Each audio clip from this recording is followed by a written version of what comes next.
हम पुष्प जो है चल नहीं सकते, लेकिन हे वायुदेव हमारी सहायता यदि तुम कर दोगे तो पुष्प के रूप में हमारा जन्म लेना सफल हो जाएगा। फूल बनकर यदि हम पेड़ में लगे रहेंगे तो भगवान हमारे यहाँ से जा रहे हैं तो पुष्प का जन्म लेना हमारा जीवन ही बेकार है। इसलिए फूल कहने लगे हे वायुदेवता हम डाली से टूट रहे हैं तो तुम हवा के द्वारा उड़ा के ले जाओ, कन्हैया के ऊपर छोड़ देना ताकि हमारा जन्म सफल हो जाए। अगर कन्हैया की उस स्तूपा में गिर जाऊंगा तो जीवन सिद्ध हो जाएगा, और बसदेव के चरणों में गिर जाऊंगा तो बहुत सारा सफल हो जाएगा। वायु देवता ने भी सोचा मौका है त्रेता युग में तो मेरा पुत्र हनुमान राम जी की सेवा में निरंतर रह पाएगा। द्वापर में हनुमान को कोई सेवा का मौका ही नहीं छोड़ा। वायु देवता ने सोचा शायद त्रेता में पुत्र ने ब्रह्म की सेवा की है तो द्वापर में पिता को भगवान ने मौका दिया है तो मौका हाथ से निकल ना जाए, इसलिए वायु देवता मंद मंद वायु चलाने लगे, फूल टूटने लगे तो कन्हैया ऊपर आकर के चढ़ने लगे, गिरने लगे, उनका जन्म सफल हो गया। वसुदेव चलते गए, रात्रि का समय है, बिजली चमक रही है, बादल गरज रहा है, आंधी तूफान चल रहा है। चलते चलते जमुना जी के किनारे पहुंचे महाराज। कलकल शब्द करते हुई जमुना मैया बह रही हैं और जमुना मैया बड़ी उतावली है, क्योंकि जमुना कौन है? भगवान कृष्ण की पटरानी। तो जमुना भी बात रो रही थी। कई हजारों वर्षों के बाद आज सौभाग्य मिला कि मैं आपकी पत्नी हूँ और आप मेरे पति हैं, और आपके चरणों का चरणामृत कई वर्षों से नहीं मिला है, इसलिए आज तो आपके चरणों का चरणामृत पान करके अपने जीवन को सफल बनाऊंगा। जमुना बड़ी उतावली हो गई, छाव विदोर हो गई और कहते हैं महाराज जमुना जी में बाढ़ आ गई। वसुदेव पहुंचे, घबरा गए, हे भगवान अब मैं यह जमुना को पार कैसे करूंगा? तो भगवान एक रूप से सुख में सो रहे हैं, बसदेव के मस्तक पर है, और जमुना जी से कहते हैं ये देवी हमारे पिता को तुम मार दे दो, इनको निकल जाने दो। जमुना मैया कहती हैं आज तक ऐसा हुआ नहीं, आप हमारे अतिथि हैं, आप हमारे पति परमेश्वर हैं, आप ब्रह्म हैं, ईश्वर हैं, तो हम आपकी पत्नी हैं, पटरानी हैं। हजारों वर्षों के बाद संयोग मिला, बिना सेवा किए जाने नहीं देंगे, चरणों को धोएंगे, चरणामृत पिएंगे, जीवन सफल बनाएंगे, सब जाने। भगवान कहते हैं जमुना मैया से मैया हमारे बाबा बड़े सीधे साधे हैं, भोले भाले हैं, ये जमुना जी में पैर रखते ही घबरा जाएंगे, छटपटा जाएंगे, इसलिए हे मैया हमारे बाबा को निकलने के लिए तुम जगह दे दो। भगवान की लीला बड़ी अद्भुत। प्यारे भाई हैं, जमुना मैया बड़ी उतावली हो गई, भाव विभोर हो गई। आज तो बिना चरण धोए जाने ही नहीं देंगे। जैसे ही वसुदेव ने सोचा कि लाला को नंदगांव तो नहीं जाना है, एक साइड है मथुरा और जमुना के पल्ली पार है नंदगांव। अब लेके तो जाना ही है, नहीं तो सूर्य उदय हो जाएगा, सबको पता चल जाएगा, इसलिए किसी को पता ना चले। अब जो होगा तो वो ईश्वर जाने, वो ब्रह्म जाने, वो भगवान जाने। वसुदेव उतर गए जमुना। बड़ी तेज बाढ़ आ रही थी, वसुदेव ने फिर भी धैर्य धारण किया और पैर रख दिया जमुना में। कहते हैं महाराज शेष अवतार लक्ष्मण ने विचार किया, भैया त्रेता में तो हमने तुम्हारे बहुत पैर दबाए, द्वापर में तो हम बड़े बन के आए, सुख सेवा का मौका नहीं, इसलिए भैया आज का मौका हमें मिला है तो आज सेवा करके हम अपने जीवन को सफल बनाएं। शेष अवतार लक्ष्मण जमुना जी में शेषनाग बन करके कन्हैया के ऊपर सत्य छाया करने लगे। जो जल की बूंद गिरती थी आंखों पर तो कन्हैया की आंखों के पल बार बार बंद होते हैं, बार बार खुलते थे। तो भगवान शेष अवतार ने शेष भैया लगा दी जमुना जी ने वासुदेव को शुरू करवा दी और शेष अवतार प्रकट हो गए। ऊपर ऊपर जाकर के शेष भैया के द्वारा सत्य छाया करके कन्हैया की सेवा करने लगे और ऊपर से शेषनाग और कन्हैया सूपा में लेके कन्हैया ने कहा दाऊ भैया ये क्या कर रहे हो? दाऊ भैया रोने लगे। त्रेता में बड़ी सेवा जब भी मौका दिया आज भी हमें याद है जब हम वनवास गए थे ना, आपका आदेश मिलता था तो हम जाते थे कंदमूल खाने, हम जाते थे लकड़ी तोड़ने।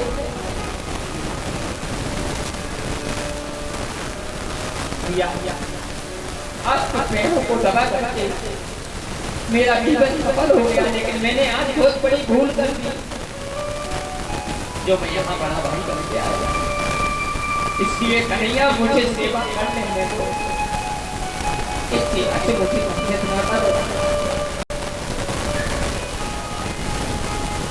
भगवान की लीला बड़ी है। तैयार के द्वारा कन्हैया की सेवा की। वसुदेव आगे बढ़े, जमुना जी उतावली हो गई, बावली हो गई, बाढ़ आ गई। नासिका डूबने लगी, वसुदेव को घुटन होने लगे। जमुना जी बोली आज तो हमारे आप अतिथि हैं और जब दरवाजे पर कोई ब्राह्मण आ जाए, कोई संत आ जाए, कोई अतिथि आ जाए तो हमारे भारतीय हिंदू संस्कृति की परंपरा है पितृ देवो भव, मातृ देवो भव, अतिथि देवो भव, संत देवो भव, ब्राह्मण देवो भव। ये देवता के स्वरूप है और आप ऐसे ही निकल जाएंगे?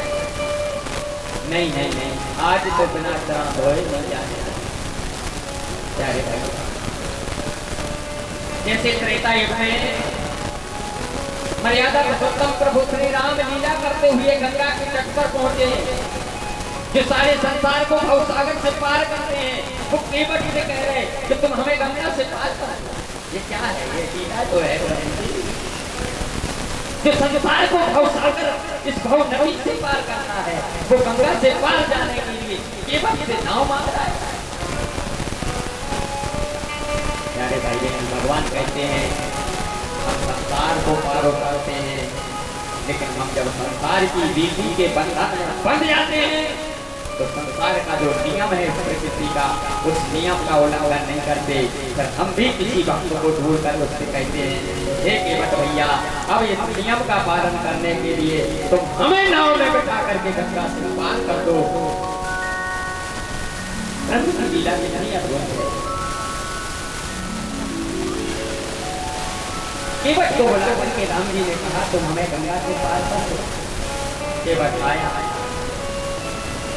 और केवट ने कहा मैं समझ गया, मैं जानता हूँ, मैं पहचान गया, ऐसे तो पार नहीं उतारूंगा, ऐसे नहीं उतारूंगा, क्योंकि मुझे पता है तुम्हारे चरणों में वो रज है कि छुअत से ना भाई नारी सोए। एक पत्थर की शिला को आपके चरणों का स्पर्श हो गया, वो नारी बन गई। इसलिए नारी न बन जावे नाव की, नारी न बन जावे नाव की, नाव की पूरा गुलाल फैल पाओ।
केवट ने कहा प्रभु यदि आपके चरणों में वो रज है पत्थर से स्पर्श होने पर वो नारी बन गई और यदि वो रज हमारे नाव में लग जाएगी प्रभु तो एक नारी के कारण हम उसमें भटक रहे हैं या नाव चला करके जो व्यवस्था मिलती है जो पैसा मिलता है उससे ही परिवार का गुजारा चलाते हैं प्रभु।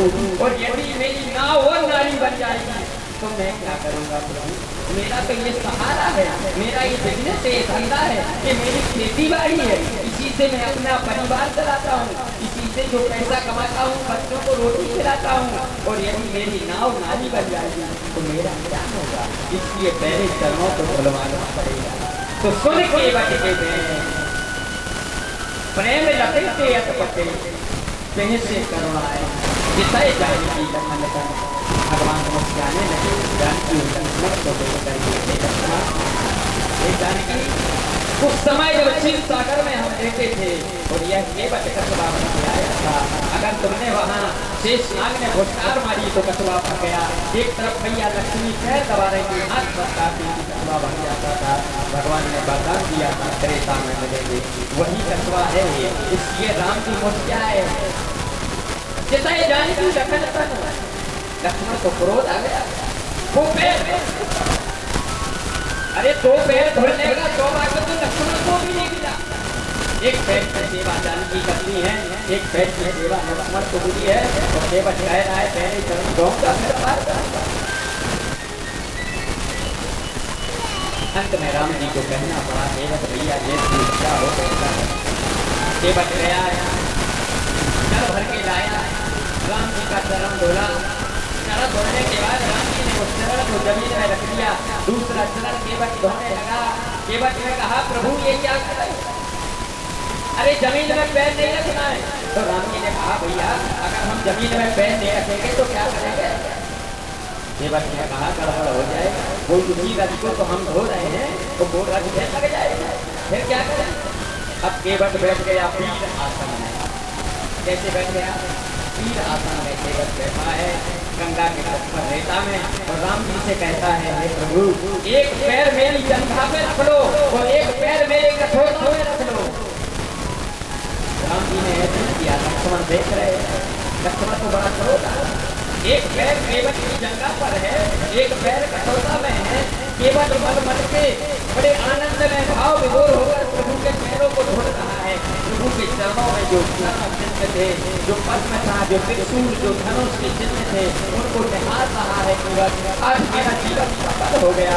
इस चरणों के चिन्ह जिनको बड़े बड़े योगी बड़े बड़े तपस्वी बड़े बड़े ऋषि हजारों वर्ष तपस्या करते हैं प्रभु तब भी आपके चरणों का ये चरणामृत इस चरणों की सेवा प्राप्त नहीं होती। राम जी ने कहा केवट भैया अब मुझे कुछ सहारा चाहिए। एक पैर आपके जंघा पर है एक पैर कठोरता में है मेरा बैलेंस बिगड़ रहा है। राम जी हिलने लगे। केवट ने कहा प्रभु फिर मत जाना। एक हाथ मेरे मस्तक पर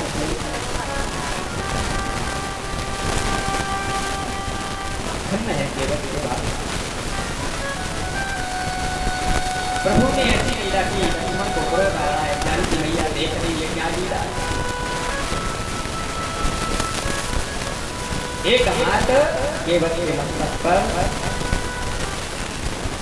ब्रह्म परमात्मा चरण धुल गए। राम जी कहने लगे भैया केवट हो गई सेवा हो गई। अब मैं नाव में बैठ जाऊं। हाँ बैठ जाओ। चरण धुल गए। राम जी नाव में बैठ गए। लक्ष्मण जी बैठ गए। सीता मैया भी बैठ गए।